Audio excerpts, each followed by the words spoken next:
Hey, what's up, everyone, and welcome back to Cinematic Reviews. As always, I will be your host, Chris, and this is a show about all these movies and TV. Well, we kick off our Gamer Verse event. This will be a 3-episode event where we talk about 3 movies that are not based off of video games, but center around video games. So we'll first start with Ready Player One today, then we'll go to Scott Pilgrim versus the World, and then we'll finish up the event with Free Guy. So video game style movies instead of them movies actually based off of real video games. We'll do a different event for that for like Assassin's Creed, Warcraft, the Halo show. We'll do different events for those. This one I wanted to do a little bit probably out of the norm than most podcasts do it. We're going to do video game style movies. So like Scott Pilgrim, for example, it is a more of an action movie, but in the stylized version of like those old arcade games, battle arcades like Mortal Kombat. And then we have Ready Player One today, which is diving into the world of virtual reality headsets, VR, whatever you want to call it. And then Free Guy is centering around a video game about open world like style game. So these are movies based off of video games or centered around video games, not actually based off of real Halo, Gears of War, things like that. So a little bit different than normal, but we'll do separate events for those, of course, because I would love to talk about the Halo show. I think it's a very underrated show. And we do have the Fallout show going right now on Amazon. So we'll do separate events for those. So a lot of fun, though, with this 3-part event for the Gamerverse is what we're going to call it. Before we get into today's feature film, though, we'll cover a couple of reactions that I want to go to. One in particular is a new release. We're now into the new year, so we have a lot of new releases coming out here. I'll sprinkle these in throughout many of the episodes. We'll dedicate whole episodes to certain ones, like the Super Mario Galaxy movie, to Spider-Man Brand New Day. Scream 7 is coming out. That'll probably be our first like full length episode on a new release, but we'll sprinkle in some of these other probably less blockbustery movies in the news and reaction segments. We'll do a big giant piece of news that has broke too, coming from Disney, and then we'll get into all the rankings like we always do at the end of the show. Before we get into all that, though, a couple of reminders at the top of the episode. You can watch the show every week at youtube.com/the cinematic reviews. You can also listen to the audio version on your favorite podcast listening service. You can now also watch the show on Spotify if that is your preferred platform. So you can watch it on either YouTube or Spotify, whichever you prefer. Also, follow the show on social media, Facebook, X, and Instagram. You can just search Cinematic Reviews and it will pop up the page for you right there. I post a lot of the news that has been coming out of Hollywood. I post all the artwork that you'll see in each and every episode, along with some other fun artwork as well. So with that, let's head into that news and reaction segment with 2 movie reactions and a big piece of news coming from Disney.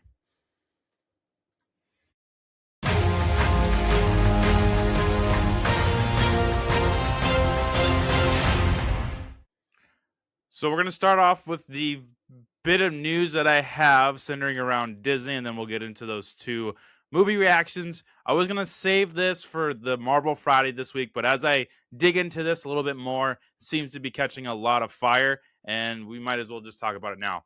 So reportedly, Mark Ruffalo, who plays the Hulk in the Marvel Universe, has supposedly been fired by Disney. Now, these are just rumors, but they're starting to pick up a lot of steam here. We're still waiting on an official statement from Disney, whether or not they can confirm or deny that Ruffalo is still cast as the Hulk in the Marvel Universe, or if he has been fired from Disney.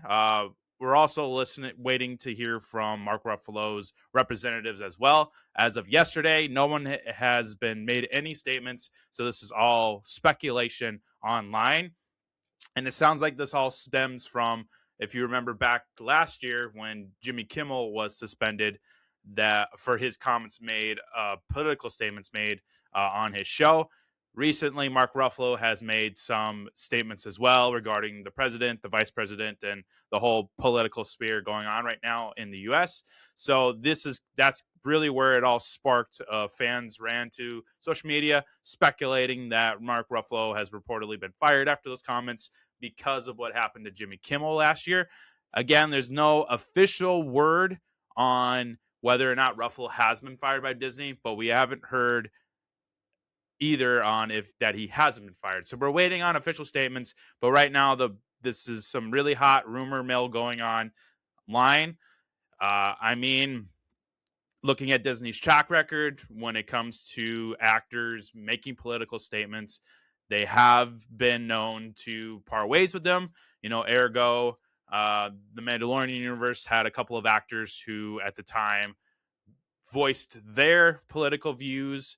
I know Evangeline Lilly in the Marvel universe as well has done this in the past as well. So it's kind of a hodgepodge of just he said, she said, and speculations. But this is a huge bit of news if this is true that Mark Ruffalo has been fired, because this is a major character in the Marvel universe, the Incredible Hulk, as I'm speaking, and he is set to star alongside Tom Holland in the new Spider-Man movie coming out later this summer. Brand New Day. So we'll keep you monitored, of course, on this Ruffalo incident, but this is massive breaking headlines here of this supposedly firing of Mark Ruffalo from Disney. It's massive. So we'll keep you updated when we get an official statement from either Ruffalo's company or from Disney itself. So TBD on that, but this would be a bomb dropping on Marvel fans if this does end up being true. Let's skip over to the reactions for today. The first one is the Bruce Springsteen movie that came out towards the end of the year last year. I finally was able to watch this. This is currently streaming on Hulu right now. This is the Bruce Springsteen film Deliver Me From Nowhere, based off of the novel Deliver Me From Nowhere, about the iconic musician Bruce Springsteen, who is played by Jeremy Allen White. You probably recognize him from Shameless, and now recently The Bear on Hulu. He does a really, really awesome job at portraying the iconic musician Bruce Springsteen. It's a musician that I grew up listening to, so it did kind of hit home to me. But it's a really, really well done movie. Jeremy Allen White, like I said, does a great performance in bringing Bruce Springsteen to life on the big screen. We also get Jeremy Strong, who plays his kind of manager / best friend, John. We also get Paul Walter Hauser popping up in here as Mike, who assists Bruce in creating his new album and getting this story right. It follows the part of his career where he is creating the album Nebraska back in 1982. So that is the main focus of this movie. That's the main focus of the book. Deliver Me From Nowhere is him coming up with this concept of his infamous Nebraska album, which included Born in the USA, which is probably his most remembered hit with the E Street Band. But yeah, I think the music was great in here. The concert scenes were really, really awesome. Jeremy Allen White does a fantastic job with bringing Bruce to the big screen. Looking at the box office, it had a budget of about $55 million, so not a huge budget. And it did gross only $45 million. So didn't really do a whole lot at the box office. It was kind of one that came out around other big blockbusters like Avatar. So it kind of fell between the cracks there, but I think with it hitting Hulu and with it starring, Jeremy Allen White and Jeremy Strong, who made a name for himself in the movie The Big Short, and then starring in Succession on HBO, he has been made a big name himself. Even Paul Walter Hauser has been popping up everywhere, and he's been an actor that a lot of people have been following. So I think once with this on Hulu now, it could be getting a lot of stream.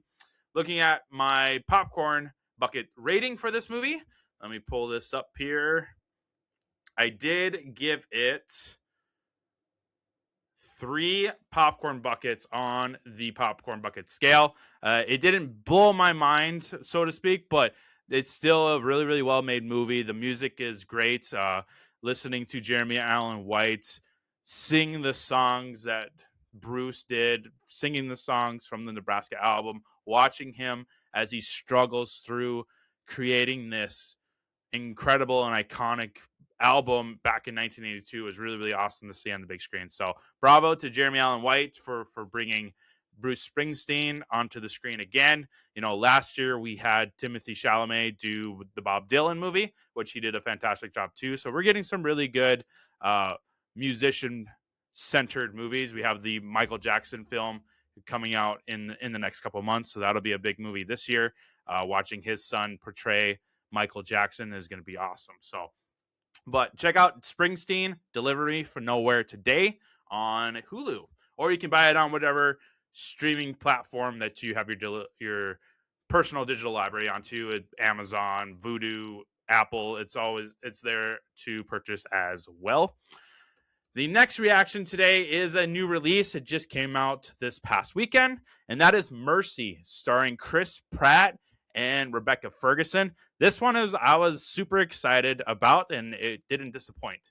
I really enjoyed this film. It centers around Chris Pratt's character, Chris Raven, who is a LAPD detective who is now on trial for the murder of his wife.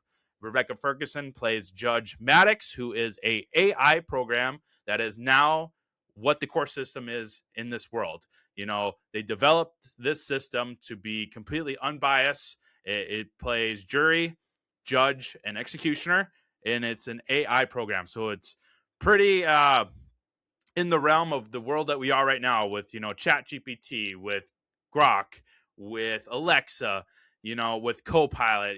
We're living in the world that this could possibly be the future, of the judiciary system, where we create a program and we leave it up to it as ones and zeros, completely unbiased, eliminate the human factor, and go solely based on the facts. But as the movie and the case, unravels itself as Chris Pratt starts to learn the truth behind the murder of his wife, starts to see the flaws in the AI system, it starts to kind of reveal and peek back that curtain that maybe this wasn't such a good idea, even though his character, Chris Raven, was an advocate for this system. He made the arrest of the first Mercy case, and it resulted in catastrophe. As you watch the movie, you have, or if you've seen the trailers, you have a 90-minute timer to basically defend your case. You are your own lawyer in this system, and you are talking to this AI system that you are working through the case. You are uncovering. You can use any system around the world, any camera system, any phones, any of that. So you have full access to all the police files to try to defend your side of the story. And that is what we go through in this movie as we basically solve Chris Pratt's wife's murder along with him, because he truly believes that he did not do it. So he is going through with the audience, which is us, and we are discovering what really happened with the death of his wife. And it's really, really cool. It's a really good thriller. At first glance, based off the trailer, like, oh, great, this is just two people talking in a room the whole time. But it's more than that. It's actually quite a journey where you get to go through the investigation process of what police officers and detectives do. You get to experience some of the action.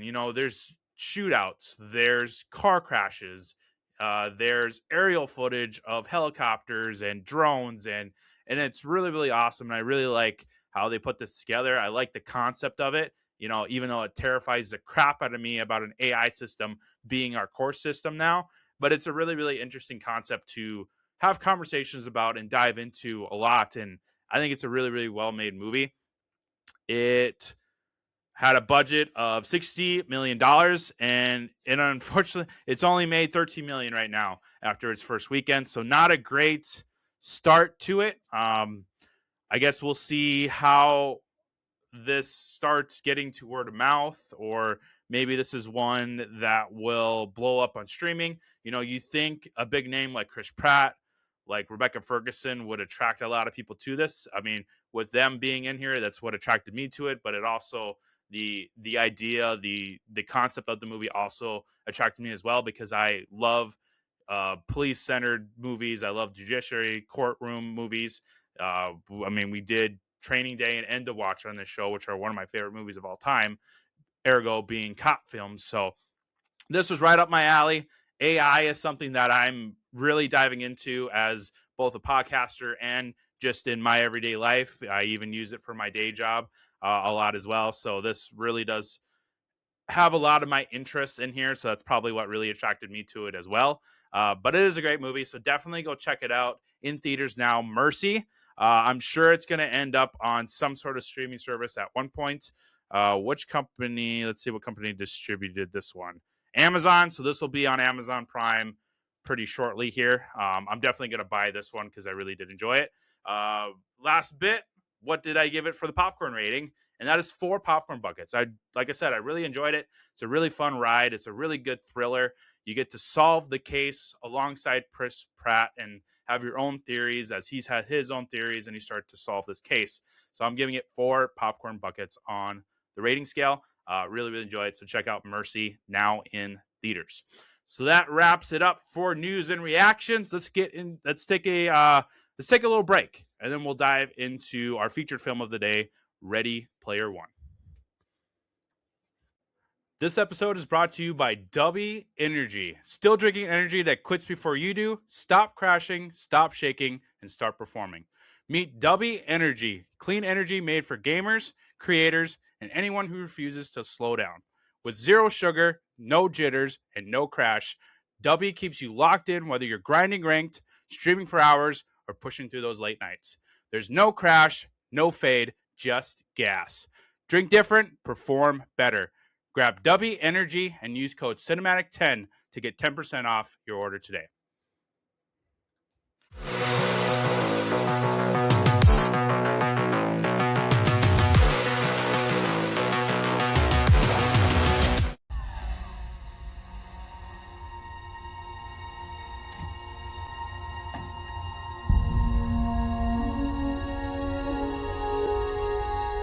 A hidden keep, a leap not taken.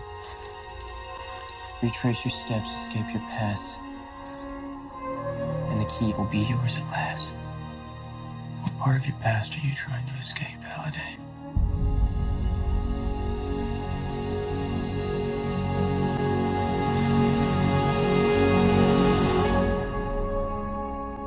This is the Oasis, a whole virtual universe. You can do anything, be anyone, without going anywhere at all. The Oasis was created by James Halliday, and what he left behind changed everything. A contest. 3 impossible challenges. The first to finish gets complete control of the Oasis, which means complete control of the future. The contest has got to be about connecting with someone, connecting with the world. So we take it together? Sure.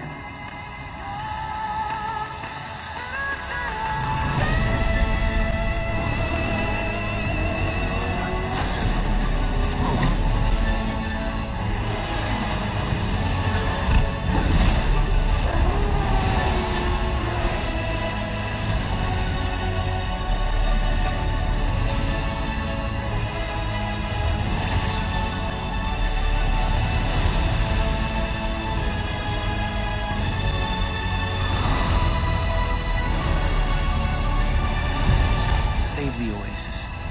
Save the world. Players, are you ready? That's better. I'll wave to you from the finish line.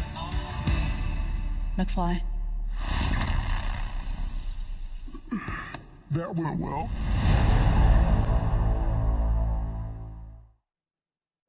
Ready Player One is our film to kick off the Gamerverse event. It came out on March 29th, 2018.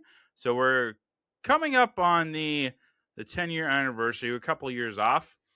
But it had a budget of roughly about $175 million, and it grossed a whopping $607 million worldwide.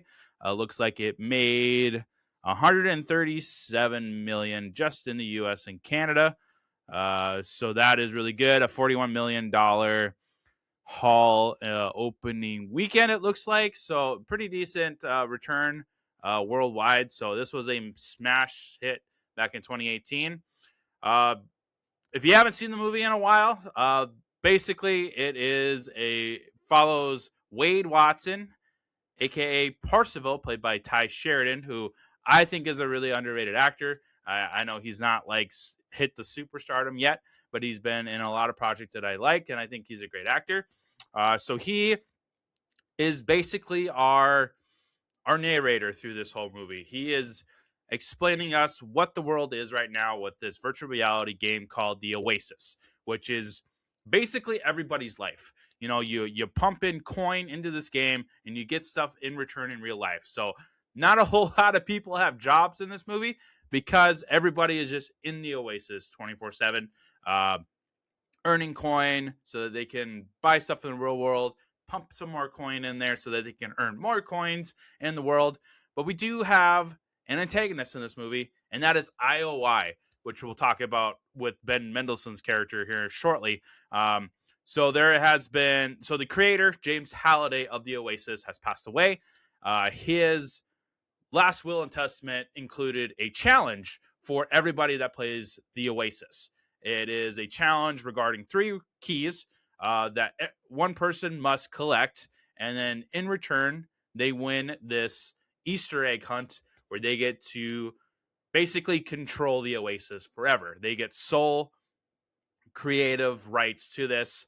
They control a multi-trillion-dollar company that created this game, and they control everything in the Oasis, and that is where Parzival comes in. Wade Watson, he is part of the Gunters, who have taken upon themselves to get the keys before Sorrento, the leader of, or the, I guess, CEO of IOI is probably his official title, from getting these keys because he wants to basically ruin the Oasis. You know, make it corporate, make it microtransactions, just soak every little bit of profit out of it, and instead of enjoying the game for what it is that James Halliday intended it to be.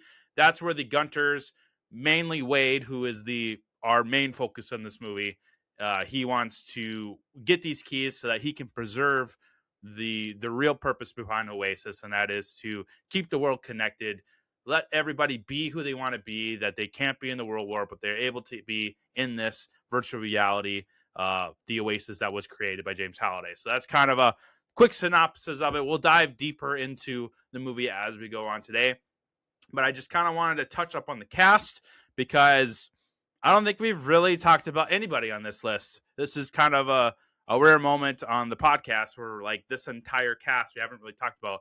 Ty Sheridan, I know we've talked about him a little bit because we did cover the Fox X-Men movies on the podcast the first year or so of the podcast. So Ty Sheridan, like I keep saying, is our main character in here. He's been in a few big blockbuster movies, but he hasn't hit that superstardom yet, like, Tom Holland did or Jenna Ortega did. But he's been in a few pretty awesome films.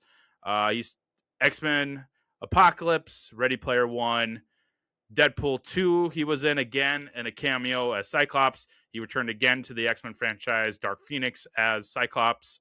And then that's pretty much it. He did Voyagers, which was an okay movie. This is the that space one with Colin Farrell where they're trying to basically repopulate on a different planet, if I remember right. So they basically spend their entire lives on the ship. They were born on this ship. They know nothing but what is on the ship. Who else is in this one? Ty Sheridan, Colin Farrell. That's pretty much all I recognize in here. This came back. This was a few years ago.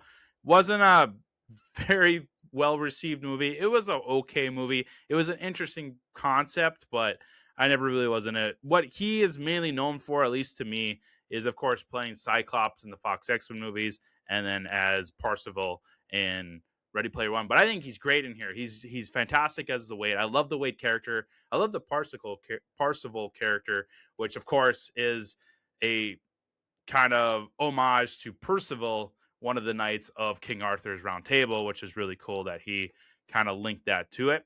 And he's kind of got that King Arthur vibe in here. We also get Olivia Cooke, who plays Artemis, aka Samantha. Now, she's an actress that I've recently have fallen in love with. I think the first thing that I really saw her in, other than Ready Player One, because that was the first thing I ever saw her in, is of course House of the Dragon as Queen Hightower. That's the one that I think really skyrocketed her into fame. But otherwise, I mean, she was in Bates Motel. She was in Ouija, which that was an okay horror film. Not great, obviously. It was based off of the Ouija board.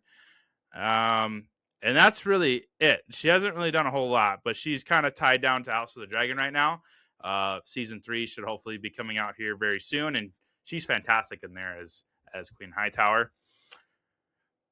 Next on our list, Sorrento, of course. He is our antagonist, and we'll talk about him throughout the film because he is such an evil bastard, and Ben Mendelsohn plays him so well. We've talked about Ben Mendelsohn before because, of course, he's been in many different franchises like Star Wars and Marvel, but he's an actor that I've grown to really, really love. He was in Robin Hood. He started off in Rogue One as Director Krennic. He was in Exodus, Gods and Kings with Christian Bale. He played Daggett in The Dark Knight Rises. Trespass with Nicolas Cage. Killer Elite, Knowing with Nicolas Cage. So he's been in a bunch of stuff lately. I love him in, what's that HBO series? The Outsider, I think is what it's called. Yeah, The Outsider. That one's a fantastic show. If you're looking for a quick, 10-episode show or miniseries, The Outsider is fantastic, and he's great in there as Ralph Anderson. It centers around an investigation of a gruesome murder of a young boy. They go through many different suspects and criminals, and it's really, really well done. Ben Mendelsohn is fantastic in there. So definitely, if you want a good Ben Mendelsohn movie that's not Star Wars, that's not Marvel, that's something other than Ready Player One, definitely check out The Outsider on HBO. I should watch that show again. I haven't seen it since it came out, but that's a really good show. I really like it. But he's great in here as Nolan Sorrento. Like I said, he's the CEO of IOI. He wants the keys for himself to basically ruin the Oasis. Like, his ideas are so dumb. He wants to squeeze every little dime that he can out of this thing for his own gain, and he's just a real piece of crap. So, but Ben Mendelsohn plays it so well. He's so good as a douchebag villain in a lot of things that he is a part of, and he does a great job in here as Sorrento. We also have Simon Pegg, who is an incredible actor. He plays Ogden Morrow. Also, he plays the curator in the game. Ogden Morrow is the best friend and partner of James Halliday, who is played by Mark Rylance, who is fantastic as Halliday. He's been I'm trying to think of anything else that I've seen him. I know I've seen him in a few things. He's also an actor that I really only know from this movie. He was in Dunkirk, Bridge of Spies, Blitz, The Other Bowling. Wow, he's in The Other Bowling Girl. I haven't seen that one. That's a deep cut there. Don't Look Up. I do remember him in Don't Look Up. But this is really the one that I remember him from as James Halliday. He's really, really awesome as the creator of Oasis. Kind of awkward, but that's what the character is. He's really drawn in, but he cares about the world. He has a lot of love for the world. He has a lot of love for the video games. He's just really socially awkward, and he just doesn't know how to express it in what we would deem as a normal way. But he's such a sweet character. He's a sweet guy, and Mark Rylance does a great job. Simon Pegg, of course, is kind of his conscience in a way where he's trying to get Halliday to kind of break out of his shell, to kind of just put himself out there and just be a normal person in a way. Unfortunately, they kind of break apart as best friends because Ogden ends up marrying the woman that James Halliday likes, and he didn't have the guts to, tell her. So Ogden Morrow ends up marrying her. But his biggest regret in life, me speaking about Holiday, is that he let his friendship with Ogden end, essentially, and it hurt him till the very end. And it wasn't until the end of the movie where Wade tells Ogden Morrow that no, it wasn't about a girl, it was about you. His biggest regret was letting you walk away from this thing that you both had built together. And it's a really, really, really touching moment at the end of the movie, and it's really, really awesome. So great performances by Simon Pegg and Mark Rylance. We're not going to spend a whole lot of time on TJ Miller because he's an actor that I don't really care for, but he does pop up in here as the voice of IROC, who is the assassin that Sorrento recruits to take out Wade and the rest of the high five that are going after the keys. I mean, he's TJ Miller. He throws comedy in there. After he got blacklisted from Hollywood, I'm not a fan of him either for the crap that he has done and said over the years. I mean, he's a funny guy still. I do enjoy watching movies that he's in because he is funny in those movies. But I'm not going to spend too much time on TJ Miller because I just don't want to. So now we get into the high five, which is the rest of the group that Parzival and Artemis are part of that tries to win the keys to save the Oasis. That is H, who is Parzival's best friend, played by Lena Waithe. And then we have Sho, played by Philip Zhao. And then Daito, played by Win Morisgai, I think is how you say it. I probably butchered his name. Sorry, Win. But they complete what they call the high five. They are a small group that know each other through the game. They don't meet each other until later on in the movie in real life. And we'll talk about that in a little bit here. I have notes on book versus film, and there's a big one about Daito, not to spoil too much. But they're really good. I love the H character where she talks about, Wade, Artemis could be a 300-pound dude in his mom's basement. But it's funny because that kind of twists against her because she's perceived as a guy, and this whole time Wade thinks he's a guy, but it turns out that H is a woman when they first meet in real life with her van. So that was a really funny moment there. Sho ends up being an 11-year-old boy, but he's the most badass 11-year-old boy in the world. And then Daito, of course, is actually kind of resembles his character a lot. Not to be mean or anything, but Daito kind of is who you probably would expect the Daito to look like and be like. So, but that is the main cast there. Really great performances by everyone. That's a huge part of why I love this movie is the casting choices and the amount of material that Spielberg was able to give them to bring these characters to life and make them relatable and make them lovable. I'm sure all of us can find a character in here that we resemble a lot of us. And like me, Parzival is probably a character I would design for myself, being the hero of his own story, truly believing in the real meaning behind what a video game is, what's the purpose of having a video game like the Oasis is. It's to be anybody that you want to be who you're not able to be in the real world. And it's a really good message and a really good performance by Ty Sheridan. Kudos to him for doing a fantastic job in here as Wade Watson. So the director, Steven Spielberg, we got to talk about him. The man, the myth, the legend, one of the greatest directors of all time. And I think, honestly, and I don't think I'm totally wrong in saying this, I think this is a film that a lot of people have lower in their rankings if people rank movies like I do. It's not really one of his most popular ones. I think it's one of his best ones. We're going to go through the top 5 Spielbergs on my ranking list later on in the ranking segment today, but Ready Player One didn't quite make the top 5, but it's up there. It's in the top 10 for me because I absolutely love it. It's fantastic. Steven Spielberg, iconic director, Jaws. He did Jurassic Park. He did Saving Private Ryan. E.T. He did Catch Me If You Can. Lincoln. He executive produced a lot of the other Jurassic World movies. He did Minority Report with Tom Cruise. He executive produced the Transformer movies with Michael Bay. Like, he has his hand in just literally everything. The Fablemans was probably, I think it was his most recent film. Let me check that for sure. Yes, The Fablemans. Fantastic. He has a movie coming out this year, The Closure Day, which looks freaking incredible. He's going back into the alien genre, which is great because,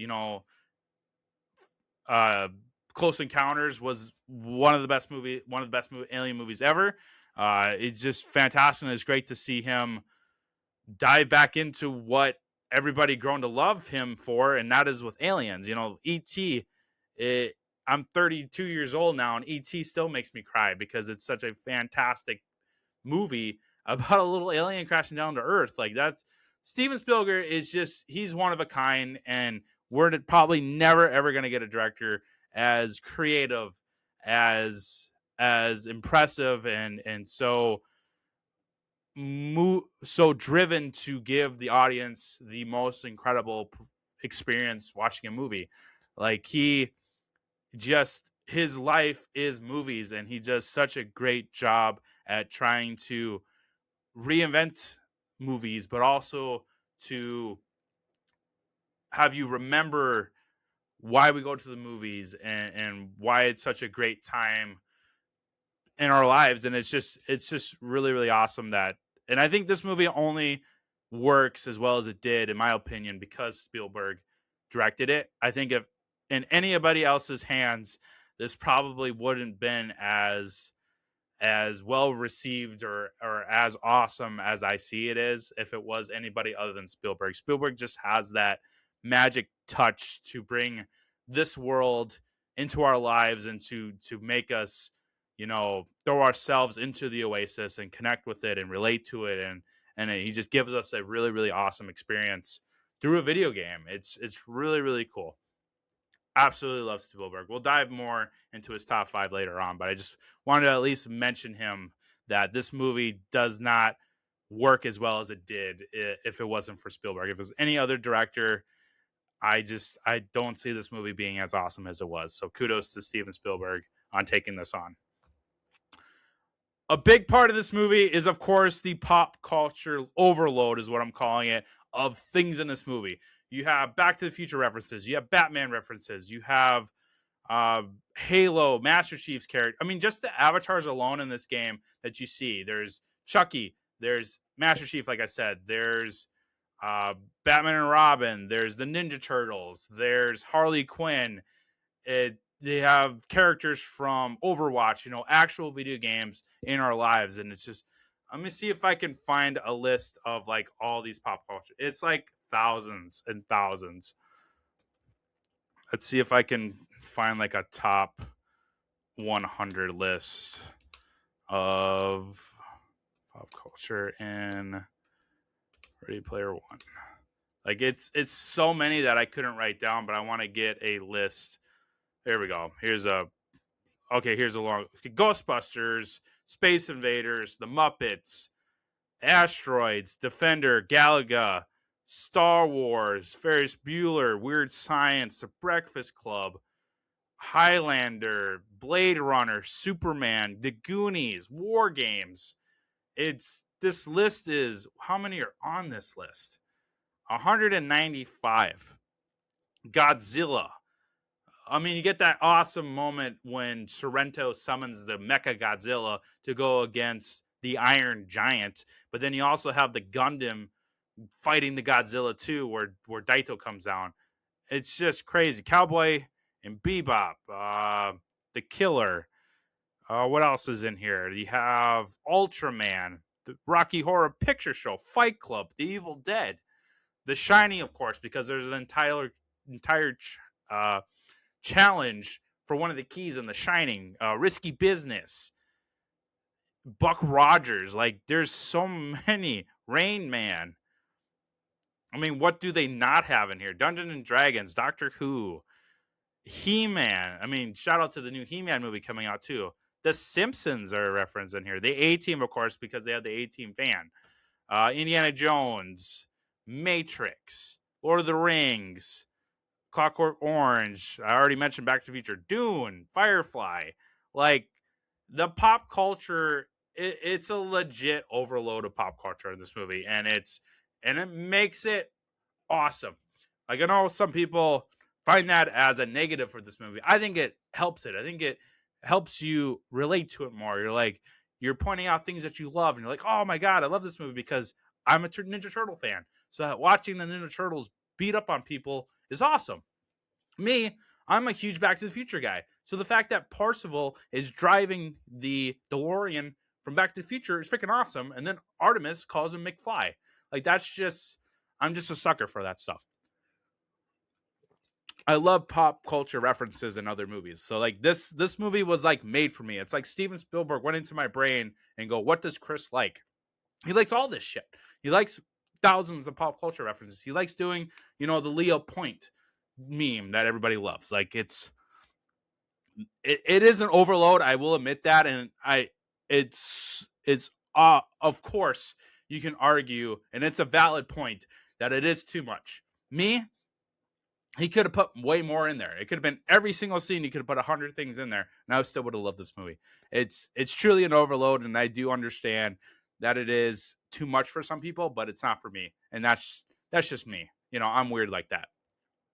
So of course I had to mention the pop culture stuff because it's basically that's what this movie was made for, was to shove all the pop culture references from movies, video games, shows, video games. I probably already said that. It's just so much shit in there, and it's really, really awesome. Switching gears here. Of course, this is based off a book, so we have our segment, book versus film. There's quite a bit of changes from the book to the movie. I think I have about 5 or 6 here, like really big ones that I wanted to touch up on. The biggest one is the key challenges. Studios are real, and I mentioned this before on a lot of episodes, particularly the Lord of the Rings ones. Studios are really, really afraid of really long movies. I get it. It's valid. You don't want to have an intermission during your movie. You don't want to kill people's bladders in the audience. But reading through this change, this would have been great as a TV series because there's so much more that happens when it comes to the key challenges. It seems pretty easy and short with how the film is. So you have the copper key, you have the jade key, you have the crystal key. So the copper key in the movie, you have to survive the race against King Kong, basically. That's it. You just have to win that race. The jade key, you have to ask Kira, who is the Holiday's lost love, who ended up marrying Ogden Morrow. You have to ask her to dance in the Shining Motel, in the Gold Room, to pass that test. And then the third one, the crystal key, is to discover the very first Easter game in a video game, an Adventurer, from the 1980 Atari system. That's it. That's the challenges. Now the book, it's a lot more drawn out and more detailed. So they get the copper key. So in order to get the key itself, you have to defeat the Demilich. I'm not a D&D guy, so I probably butchered the shit out of that name. I'm sorry for you guys, all the D&D players out there, but it's Dungeons and Dragons based. And the best of 3 rounds of the 1982 arcade classic Joust. Now it's just to get the key. Now to get to the gate, you have to complete a War Games Flick Sync. More of that when we get to Flick Syncs, because that wasn't even in the movie at all. So basically, when you get to the gate, you have to complete the War Games. If you've seen the movie War Games with Matthew Broderick, you know what that is. It's basically a simulation of a war, I think, if I remember right. I haven't seen that movie in a long time. Now, to get the Jade Key, you have to win a 3-dimensional rendering of the text-based adventure game Zork. Then once you get into the gate, you have to win a 3D rendering of the 1987 platformer Black Tiger. I don't know what that is. That's way before my time. So if you grew up with those games, please let me know in the comments, because I'm curious to know what Black Tiger is. I know what Zork is, but I don't know what the 1987 platformer Black Tiger is. I guess I can just look it up here. This is great podcasting, guys. Black Tiger, 1987. Oh, okay. So it's kind of like oh, so you're basically fighting a black tiger. Interesting. What is it? Known in the Japanese as Black Dragon, 1987 platform game developed and published by Capcom. I don't know what the synopsis is. The land is under the cruel control of three evil demonic dragons who descended on a kingdom to bring darkness and destruction. Okay, so it's kind of interesting. Okay, maybe I'll have to try that one out. So that's to get the Jade. Now, to get the Crystal Key, you have to return a mythical guitar to its altar in the world of Rush's classic concept album, 2112. Now, when you get to the gate, then you have to beat Halliday's high score in Tempest, complete a Monty Python and the Holy Grail flick sync, and discover the very first video game Easter egg and adventure from 1980, like I said before. So they cut down the Crystal Key challenge. They completely changed the challenges for Copper Key and Jade Key, which, I mean, it makes sense because it sounds like that's a lot of crap to get through.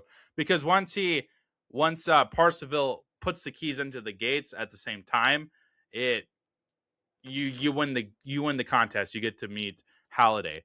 Whereas in the book, you get the key, you go through that gate, you win that gate, then you get the next key, and you go through that gate, finish that gate, then you get the next key, and then you go through that gate. So that is a lengthy thing, but this would have been really cool as a show. I'm sure Hollywood's going to run out of more ideas, and they're going to want to remake this and turn it into a series on like HBO probably.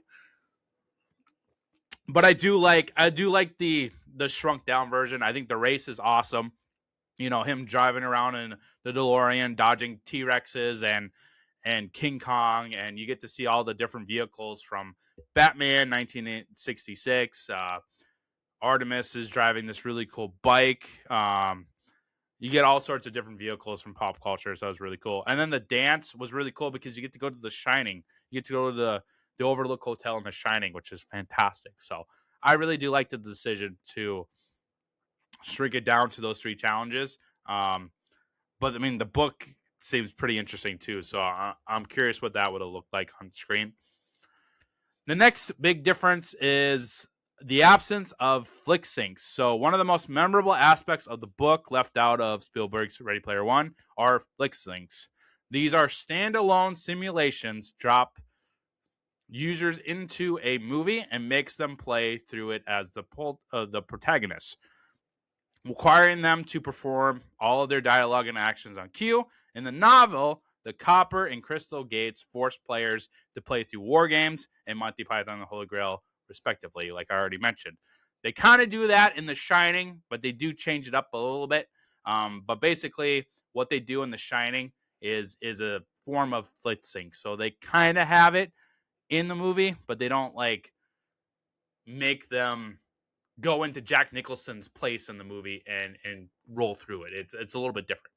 It sounds like in the book they actually throw them into the War Games movie, and they have to do what Matthew Broderick did, just like they had to do in Monty Python. So that would have been pretty cool to see Monty Python in here. And I do love War Games. That's a great movie. The next big change in here, the relationship with Wade and Samantha. So in the book, it's a lot creepier. Wade admits to cyber stalking Artemis in their first meetups, and then he actually continues that behavior after they break up. So he's a real creeper in the book. In the movie, they made it a little more even-handed. They didn't make him look so much of a creep.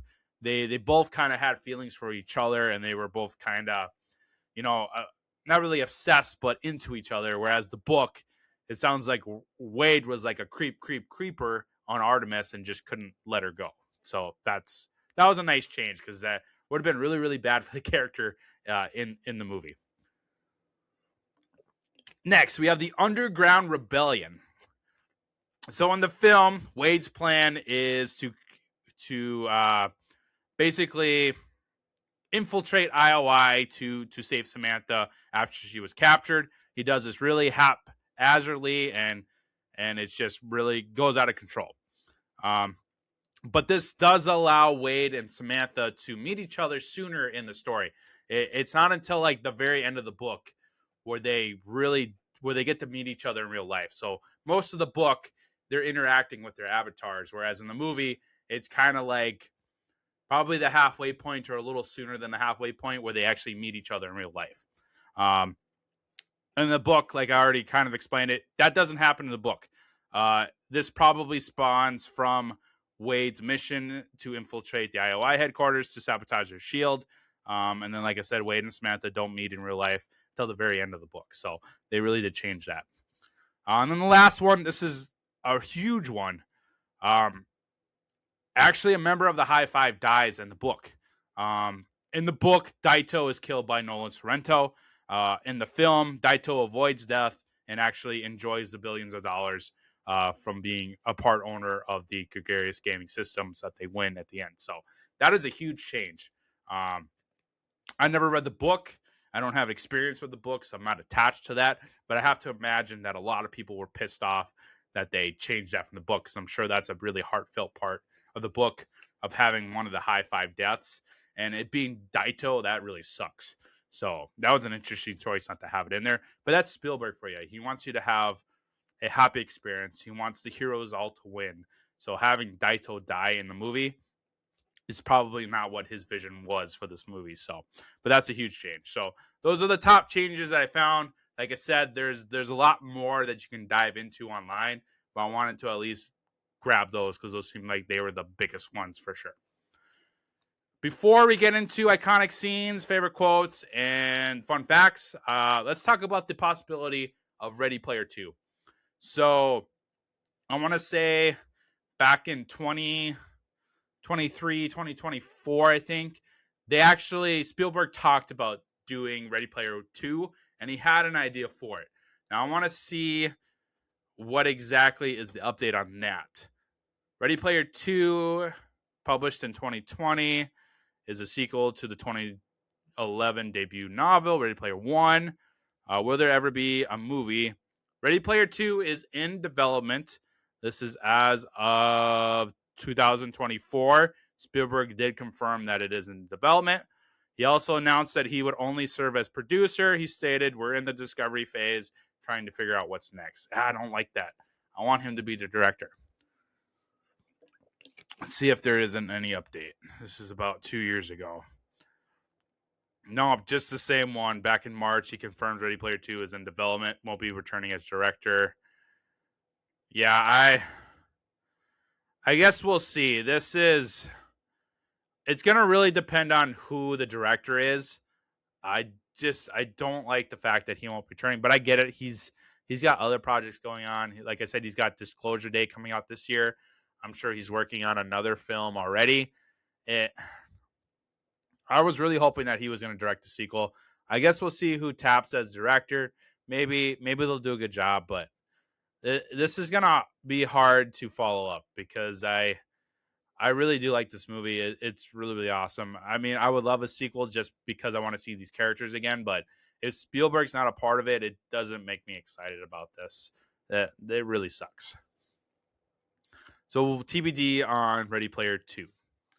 Okay, so iconic scenes. This was tough because there's a lot of really great scenes in here. I try to keep these iconic scenes to 5.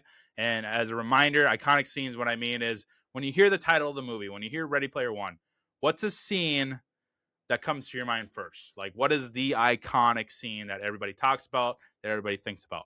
So here's the 5 that I came up with. First one, it's the race for the first key. Like, that is a huge action-packed scene where you have all these cars racing. It's chaos. You have the T-Rex crushing in. You have King Kong.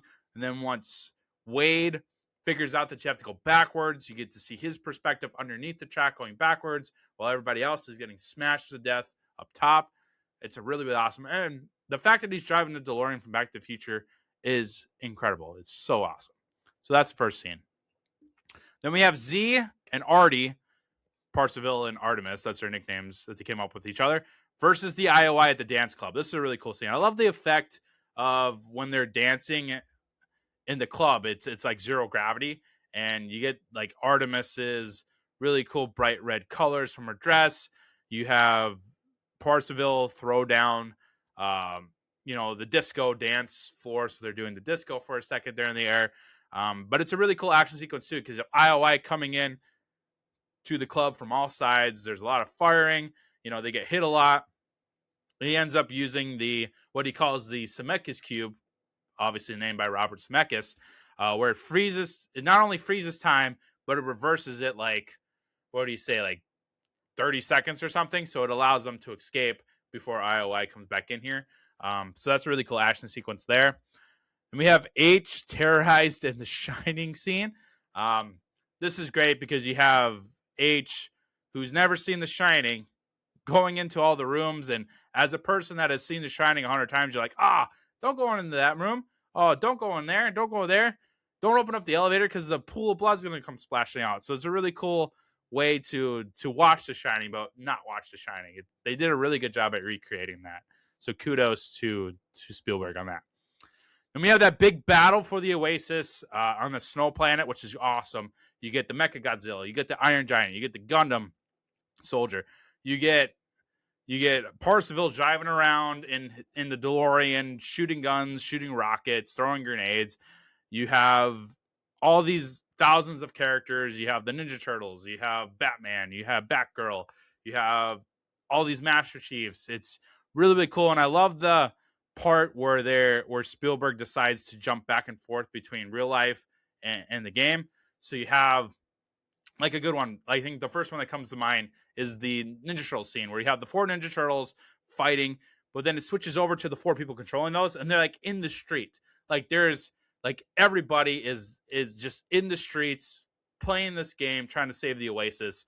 It was a really cool way to jump back and give you the perspective and show you how important this virtual reality is to everybody, where they're literally playing this game in the street. You want to, I think a comp I can give you to is the Pokemon Go days when kids were playing Pokemon Go in the streets and getting hit by a car. Like that's what you think about, but literally everybody in the world is playing Oasis at the same time. So even if you're fighting in the street, a car's not going to hit you because everybody is literally playing this game. So that was a really cool way to show that. And then the last one I have is Z not signing the contract with Halliday, which he realizes that why should I have sole control? Why can't I have a group of us that will not only preserve the Oasis but make it better? And then that's at the end of the movie where he talks about, yep, the high five, control it. We all have shares of the company. We meet. We actually give people the day off, so they close the Oasis on Tuesdays and Thursdays to allow people to enjoy the real world. Instead of getting sucked into this virtual reality, they realize that this is still not the real world. You need to have those real world experiences. So they actually shut down the entire game Tuesdays and Thursdays. I thought it was a really good idea. So those are the iconic scenes that I think about from the movie. Favorite quotes. This is another tough one, so I try to keep this down. My favorite one, my favorite quote in this movie is awesome. I can't wait to say it, but we'll get to that. So the first one is Parzival. Some people can read War and Peace and come away thinking it's a simple adventure story. And then Artemis, kind of finishing their sentences, kind of that first glimpse that they're in love. Others can read the ingredients on the back of a chewing gum wrapper and unlock the secrets of the universe. Halliday's favorite quote, it's also Lex Luthor from Superman. Fun fact there. This one from Halliday. I created the Oasis because I never felt at home in the real world. I just didn't know how to connect with people there. I was afraid for all my life, right up until the day I knew my life was ending. And that is when I realized that as terrifying and as painful as reality can be, it's also the only place that you can get a decent meal, because reality is real. That's kind of his slogan. I think that was a really cool, kind of giving you his life story about how he was so afraid of people. He didn't know how to talk to them. So he made this game because that's the only way that he could talk to them. But then he realizes it's not real. Reality is real. We still need to experience the real world.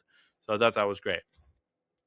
This is my favorite quote out of the whole movie, where that scene where Artemis and Parzival are driving around in the DeLorean at the final battle, and H is like hey Z, give this a try. And it's literally a Chucky. They're throwing Chucky as a grenade.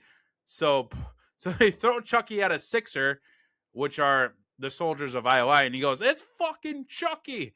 Like I love it. They use Chucky as a grenade, and he's just stabbing the crap out of people. It's so cool. I love it.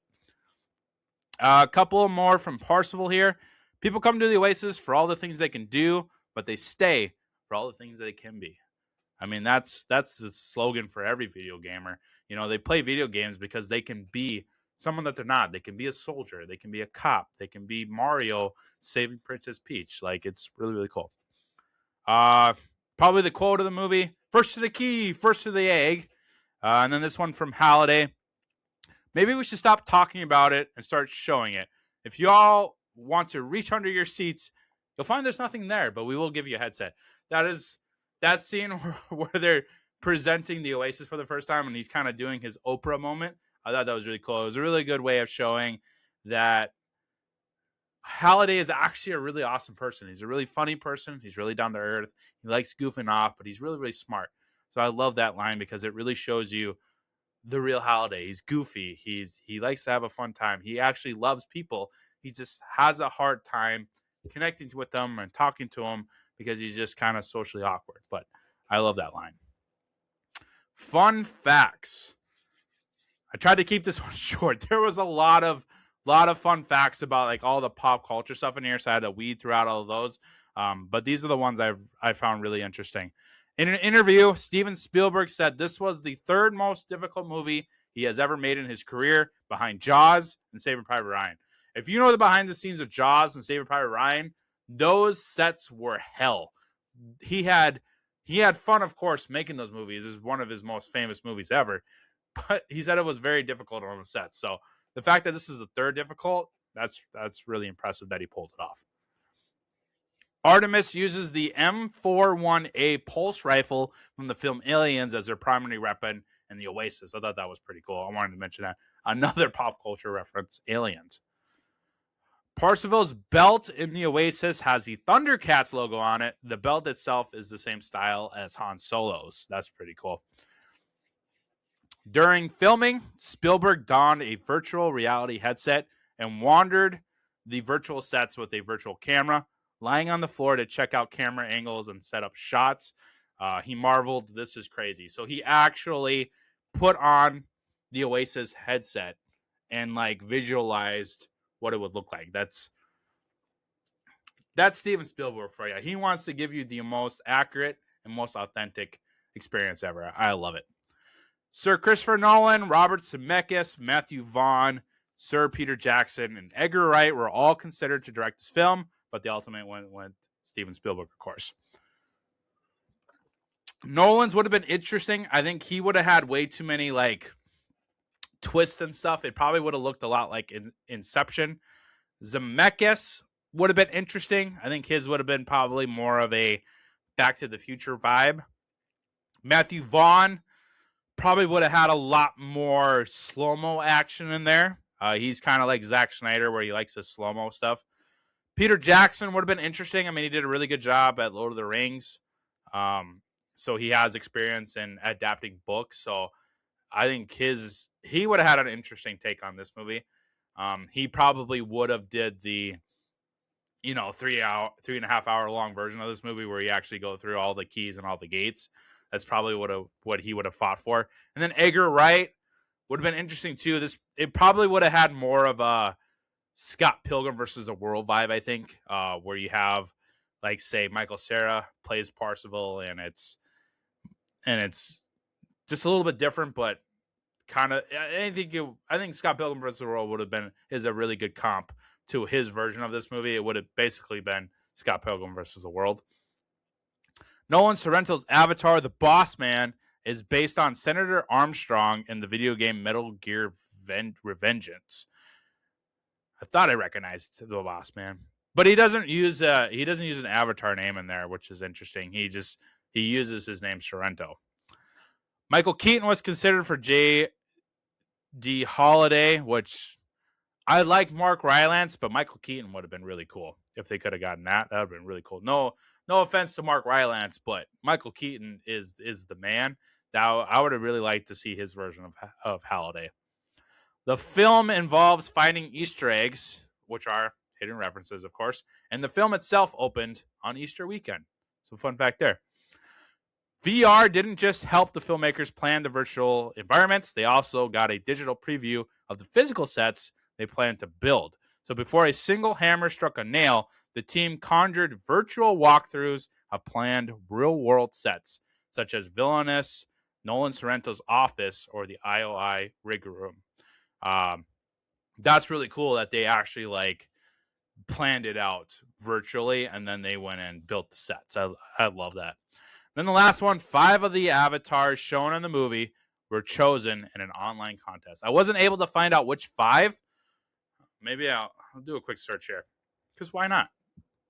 5 avatars and Ready Player One through contests. Let's see if I can find it here. I had a trouble finding it. So the top.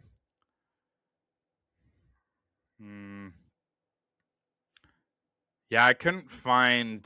I'm having a hard time finding which ones were won through the contest. Top 5 places on the scoreboard. No, that's not what I wanted. Through. Let's try this. Through online contest. No, I still want to talk about the contest board in the movie. Yeah, I can't. I've been having a hard time trying to find what 5 won through the contest, but I mean, it could have been Master Chief from Halo for all we know. But yeah, I thought those were the best fun facts. Otherwise, like I said, it's all about the pop culture references and all that. But I kind of already covered that already, so I wanted to try to minimize it a little bit and make them really fun. So, but yeah, all in all, I love this movie. I know this isn't like the most beloved movie of Spielberg's filmography. I think it's probably more the underrated side of his filmography. I absolutely love watching it. It's an incredibly well-made movie. It's definitely got that Spielberg vibe to it. He does a great job. The changes he made from the book to the film makes sense because, like I said, studios are so afraid of having a super long movie that they have to condense them. But I think the way that he condensed it made sense, and it makes it a really, really enjoyable movie. Even if you are a fan of the book, he still has elements from the book. The performances are great, especially by Ty Sheridan as Parsifal/Wade Watson. I think he's great. Or Wade Watts. So Watts or Watson? God, what is it? Oh my God, of course they only have Wade. What is it? It's going to drive me nuts. Ready Player One, Wade. Wade Watts. Okay, that's what I thought. I don't know why I had Watson in my head. But anyways, I digress. It's a great movie. I absolutely love it. You're going to see it in my popcorn rating, of course. You can probably guess what I'm going to give it. But it's awesome. I own this movie. So definitely, if you haven't seen it in a while, check whatever streaming service has it. Watch it. It's an incredible time. If you haven't seen it yet, I spoiled a lot of stuff for you. But you're still going to really, really enjoy it. So check out Ready Player One. If you haven't seen it in a while, Spielberg does an amazing job. I absolutely love this. So let's end the show like we always do with the rankings.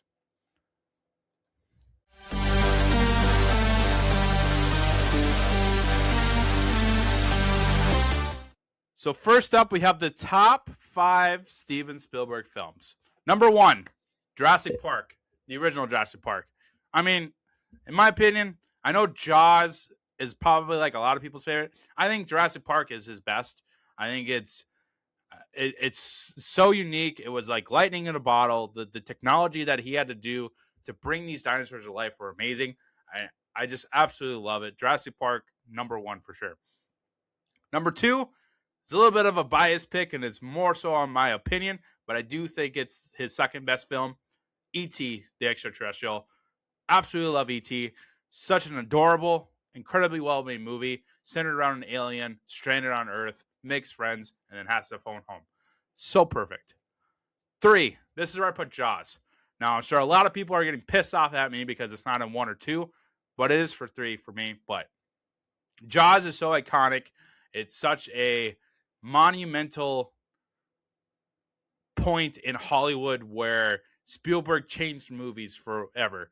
just like Star Wars changed from movies forever. That's what Jaws did too when that came out. What he did with the shark, the way he was able to bring that shark to life, incredibly well done. The music, the performances, it's just such a well-made movie. Jaws, number 3. Number 4, Indiana Jones and the Last Crusade. I absolutely love the Last Crusade. I love the chemistry between Sean Connery and Harrison Ford. I love the story. I love all of it. It's got comedy, it's got action, it's got romance, it's got a father and son clashing, but at the end of the day, they love each other. It's so well done. It's the best Indiana Jones in the series. It's number 4 on the Spielberg ranking for sure. Number 5, Saving Private Ryan. Best war movie I have ever seen. I think it's the best war movie ever made. It's the 5th best movie I think Spielberg has made. This can never, I don't think this will ever be replicated again in a war movie. What he was able to do, like, I don't know if you guys know this, and we'll talk about this more when I finally do the Saving Private Ryan review episode. Soldiers actually got PTSD watching this movie in the theater when it came out. I didn't know if you guys knew that, but that speaks so much about the authenticity of that movie, especially that Normandy beach scene. Soldiers, vets were actually getting PTSD in the theater watching that scene. That is how incredibly well done that he did that on that movie. It has to be in the top 5 for Spielberg. No matter what. Saving Private Ryan, one of the best war movies, one of the best films ever made. Fantastic. So those are the top 5 Spielberg films in my ranking. Next, we have a new segment for the Gamer Verse event, and that is the Gamer Scale. So I kind of made this a little more broader than the villain scale that we do on Marvel Fridays, where we look at the costume, we look at the performance, we look at the motivation of the villain. The Gamer Scale, basically, the game itself in the movie, let's rate it. So let's rate the Oasis. The Oasis is freaking awesome. I'm giving it 4 game controllers. Like that game, like I would probably live in that game. Like it's incredibly well done. There's so many options. There's so much interactions, and the concept of the Oasis is so cool. I'm giving it 4 game controllers. Finally, the popcorn rating. I'm giving it 5 popcorn buckets. Now you're probably wondering, why didn't I give it the golden popcorn bucket? I couldn't quite get it up there. I couldn't quite get it to that top tier. There's just a few things like it kind of, I don't want to say it drags a little bit in the middle, but I know it's building that relationship between Samantha and Wade.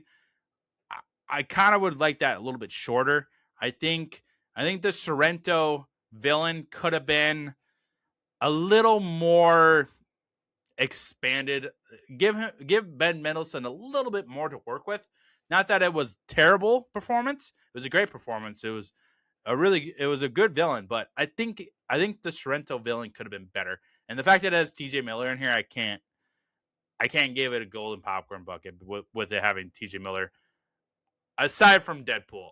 Deadpool is the only one that I can give a golden popcorn bucket to, because Ryan Reynolds just kills it as Deadpool, and it would do it a disservice if I gave it anything lower than a golden popcorn bucket.